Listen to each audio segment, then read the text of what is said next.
مدینہ منورہ کی عظمت پر کچھ عرض کرنے کی کوشش کر رہا ہوں۔ محترم سامعین کرام، ہر مومن مسلمان کے دل میں مکہ معظمہ کی عقیدت و محبت موجود ہے، اس لیے کہ یہ وہ مقدس شہر ہے جس میں والی دو جہاں حضور رحمۃ للعالمین صلی اللہ تعالیٰ علیہ وسلم کی ولادت باسعادت ہوئی۔ یہی وہ پیارا شہر ہے جس میں معلم کائنات نے دعوت اللہ کا سلسلہ شروع فرمایا۔ اس شہر کو اللہ رب العزت نے بلد امین کے لقب سے سرفراز فرمایا اور اس کی قسم ارشاد فرمائی۔ اسی شہر میں دنیا بھر کے مسلمان حاضر ہو کر حج کی سعادت حاصل کرتے ہیں۔ اسی شہر میں منی کی مقدس وادی ہے جہاں ابراہیم علیہ السلام نے رضا الہی کی خاطر اپنے نور نظر حضرت اسماعیل علیہ السلام کے گلے پر چھری چلا کر اطاعت خداوندی کی مثال قائم کر دی تھی۔ اسی شہر میں عرفات مزدلفہ کے میدان ہیں جہاں اللہ تعالیٰ کی رحمتوں کی برسات ہو رہی ہے، سائلوں اور بے نواؤں کی جھولیاں بھری جا رہی ہیں۔ اسی شہر میں صفا مروہ کی پہاڑیاں ہیں جنہیں قرآن کریم نے شاعر اللہ فرمایا ہے۔ اسی شہر میں مقام ابراہیم ہے، زمزم کا کنواں اور حجر اسود جنتی پتھر ہے۔ اسی شہر میں خانہ کعبہ بیت اللہ شریف ہے۔ مکہ معظمہ زاد اللہ شرفیہ بڑی عظمت والا شہر ہے، مگر شہر مدینہ کی شان ہی نرالی ہے۔ مکہ میں چومنے کو حجر اسود ہے، مدینہ میں چومنے کے لیے سنہری جالی ہے۔ مکہ میں جلال ہے، مدینہ میں جمال ہے۔ مکہ میں بیت اللہ ہے، مدینہ میں حبیب اللہ ہے۔ مکہ میں کعبہ ہے، مدینہ میں کعبے کا کعبہ ہے۔ رسول اللہ صلی اللہ تعالیٰ علیہ وسلم جب مکہ معظمہ سے ہجرت فرما کر مدینہ منورہ تشریف لے گئے، اللہ تعالیٰ نے اپنے محبوب کریم صلی اللہ تعالیٰ علیہ وسلم کے غلاموں کو حکم فرمایا، وَمَن يُهَاجِرْ فِي سَبِيلِ اللَّهِ يَجِدْ فِي الْأَرْضِ مُرَاغَمًا كَثِيرًا وَسَعًا، اور جو اللہ کی راہ میں گھر بار چھوڑ کر نکلے گا وہ زمین پر کشادگی اور کشائش پائے گا۔ اس فرمان خداوندی کے بعد صحابہ کرام رضی اللہ تعالیٰ عنہم اجمعین مکہ معظمہ چھوڑ کر مدینہ منورہ پہنچنا شروع ہو گئے، اور در رسول صلی اللہ تعالیٰ علیہ وسلم کی حاضری کی تڑپ کا یہ عالم بپا تھا کہ جو چلنے کے بھی قابل نہ تھے وہ بھی عازم مدینہ ہو گئے۔ مفسرین کرام نے لکھا ہے کہ مکہ معظمہ میں رہنے والے حضور نبی کریم صلی اللہ تعالیٰ علیہ وسلم کے غلام حضرت جندہ رضی اللہ تعالیٰ عنہ تھے۔ انہوں نے جب فرمان خداوندی سنا تو دل میں مدینہ طیبہ کی سکونت کی اس قدر آرزو پیدا ہوئی کہ انہوں نے اسی وقت اپنے بیٹوں کو بلایا اور کہا، اے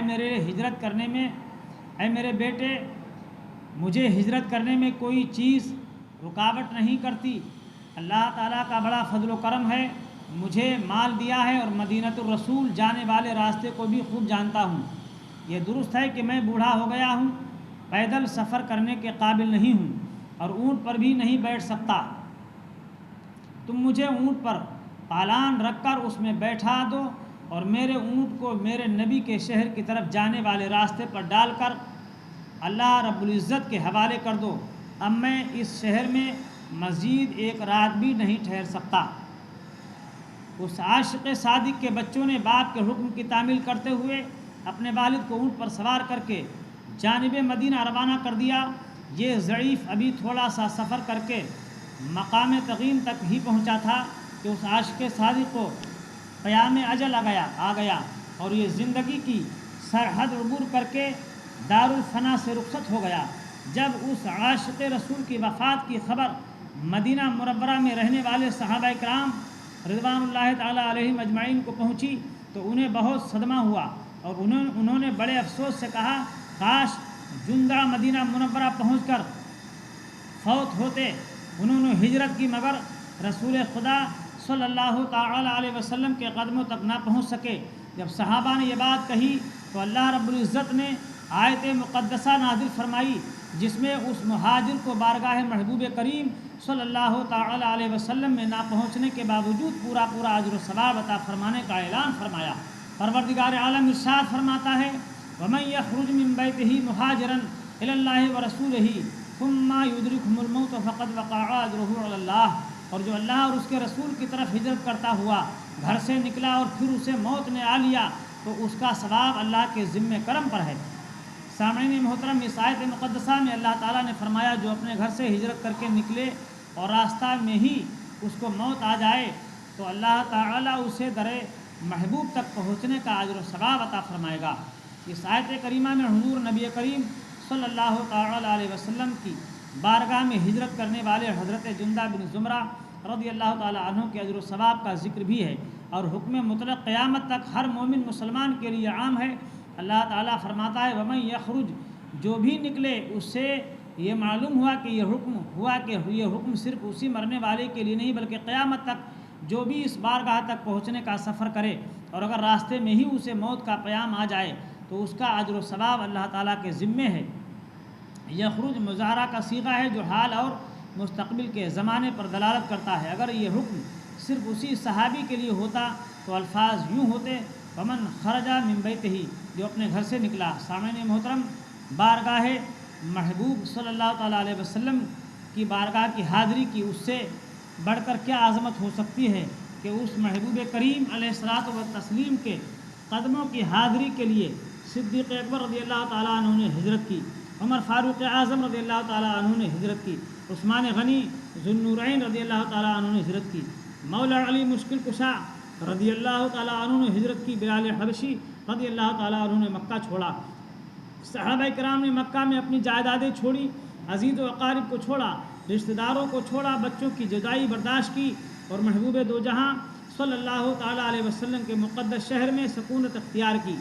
پھر فرماتے ہیں حاجی واؤ شہنشاہ کا روزہ دیکھو، کعبہ تو دیکھ چکے کعبے کا کعبہ دیکھو، رکن شامی سے مٹی وحشت شام غربت، اب مدینے کو چلو صبح دل آرا دیکھو، آب زمزم تو پیا خوب بجھائیں پیاسیں، آؤ جود شہ کوثر کا بھی دریا دیکھو، زیر میزاب ملے خوب کرم کے چھینٹے، ابر رحمت کا یہاں زور برسنا دیکھو۔ مدینہ منورہ وہ مدینہ منورہ ہے جہاں پر رسول گرامی نے وہ مسجد نبوی اپنے ہاتھوں سے بنائی، مگر جب بارگاہ مصطفیٰ صلی اللہ تعالیٰ علیہ وسلم میں حاضری دو، روضہ اقدس کی حاضری دینے کے بعد غلام کو بتا دیا جاتا ہے کہ جنت مکے میں بھی ملتی ہے، جنت مدینے میں بھی ملتی ہے، مگر مکے میں ادھار ہے، جہاں سودا نقد ہے۔ اعلیٰ حضرت فرماتے ہیں تیری گلی کو چھوڑ کر باغ جناں میں جائے کون، نقد ملے جو مدعا وعدے پہ دل لگائے کون۔ روضہ رسول صلی اللہ تعالیٰ علیہ وسلم کے قریب لکھا ہوا ہے ما بین بیتی و ممبری روضۃ من ریاض الجنہ، میرے گھر اور میرے ممبر کے درمیان جو جگہ ہے وہ جنت کے باغوں میں سے ایک باغ ہے۔ مدینے میں سودا نقد ہے، ادھر دربار رسول صلی اللہ تعالیٰ علیہ وسلم میں اور ریاض الجنہ کی کیاریوں میں بیٹھ جاؤ۔ امام اہل سنت اعلیٰ حضرت فرماتے ہیں کہ اس طرف روضے کا نور، اس سمت ممبر کی بہار، بیچ میں جنت کی پیاری پیاری کیاری، واہ واہ صدقے اس انعام کے قربان اس اکرام کے، ہو رہی ہے دونوں عالم میں تمہاری واہ واہ۔ شہر مدینہ، آؤ ذرا عالم تصور میں مدینے چلیں، یہ وہ مقدس شہر ہے جس کی ہر گلی اور کوچہ میں اللہ تعالیٰ نے ایک فرشتہ کی ڈیوٹی لگا دی ہے جو مدینے کی پاسبانی اور چوکیداری کرتا ہے۔ دنیا کے شہنشاہوں کے محلوں کی چوکیداری خاکی کرتے ہیں، مدینے والے شہر کی چوکیداری افلاکی کرتے ہیں۔ نہ جنت کی گلیوں میں دیکھا مزہ جو مدینے کی گلیوں میں دیکھا۔ حضور نبی کریم صلی اللہ تعالیٰ علیہ وسلم نے اس شہر کی عظمت و رفعت بیان کرتے ہوئے ارشاد فرمایا غبار المدینۃ شفاء من الجزام، مدینے کا گرد و غبار جزام یعنی کوڑ کے لیے شفا ہے، نہ ہو آرام جس بیمار کو سارے زمانے سے، نہ ہو آرام جس بیمار کو سارے زمانے سے، اٹھا لے آئے تھوڑی خاک ان کے آستانے سے، اٹھا لے آئے تھوڑی خاک ان کے آستانے سے۔ اسی فرمان رسول اللہ صلی اللہ تعالیٰ علیہ وسلم کے پیش نظر سیدنا فاروق اعظم رضی اللہ تعالیٰ عنہ فرماتے ہیں اے اللہ مجھے اپنے راہ میں شہادت کی موت عطا فرما اور میری موت اپنے رسول کے شہر میں مقرر فرما۔ سیدنا امام مالک رحمۃ اللہ علیہ کو مدینہ منورہ کی پاک بستی سے اس قدر از عقیدت و محبت تھی کہ کبھی یہاں سے باہر جانا پسند نہ کرتے تھے، کہیں ایسا نہ ہو کہ مدینہ شریف سے باہر جاؤں اور مجھے وہیں موت آ جائے اور میں دیار محبوب میں دفن ہونے کی سعادت سے محروم رہ جاؤں۔ آپ نے ساری عمر میں صرف ایک مرتبہ حج فرض ادا کرنے کے لیے مکہ شریف کا سفر کیا تھا، باقی ساری عمر مدینہ میں گزاری، وہیں فوت ہوئے اور وہیں دفن ہوئے۔ مدینہ منورہ زمین کا وہ ٹکڑا ہے جو محبوب کبریا نبی کریم صلی اللہ تعالیٰ علیہ وسلم کو محبوب ہے، جس کے گرد و غبار میں شفا ہے، جہاں مرنے والا شفاعت مصطفیٰ کا حقدار ہے۔ حضور اکرم صلی اللہ تعالیٰ علیہ وسلم کے چچا حضرت امیر حمزہ رضی اللہ تعالیٰ عنہ کا مزار بھی یہی ہے۔ یہی جنت البقیع کا قبرستان ہے جس میں نبی کرم صلی اللہ تعالیٰ علیہ وسلم کے چچا حضرت عباس بن عبد المطلب، سیدۃ النساء حضرت فاطمہ زہرا رضی اللہ تعالیٰ عنہا، امام المسلمین حضرت امام حسن مجتبیٰ، حضرت امام زین العابدین، حضرت امام محمد باقر، حضرت امام جعفر صادق رضی اللہ تعالیٰ عنہم اجمعین آرام فرما ہیں۔ اسی قبرستان میں حضور اکرم صلی اللہ تعالیٰ علیہ وسلم کی 3 صاحبزادیاں حضرت زینب، حضرت رقیہ، حضرت ام کلثوم رضی اللہ تعالیٰ عنہم اجمعین مکہ مزارات ہیں۔ حضور اکرم صلی اللہ تعالیٰ علیہ وسلم کے ازواج مطہرات اور آپ کے بیٹے حضرت ابراہیم بھی اسی قبرستان میں مدفون ہیں۔ آپ کی پھوپھی حضرت صفیہ بھی یہیں دفن ہیں۔ سیدنا عثمان غنی ذو النورین رضی اللہ تعالیٰ عنہ بھی یہی دفن ہیں۔ حضرت حلیمہ سعدیہ رضی اللہ تعالیٰ عنہا کی قبر انور بھی جنت البقیع میں ہے۔ بڑے بڑے جلیل القدر صحابہ امت کے اولیاء اس قبرستان میں دفن ہیں۔ اللہ تعالیٰ بقیع شریف کی حاضری نصیب فرمائے۔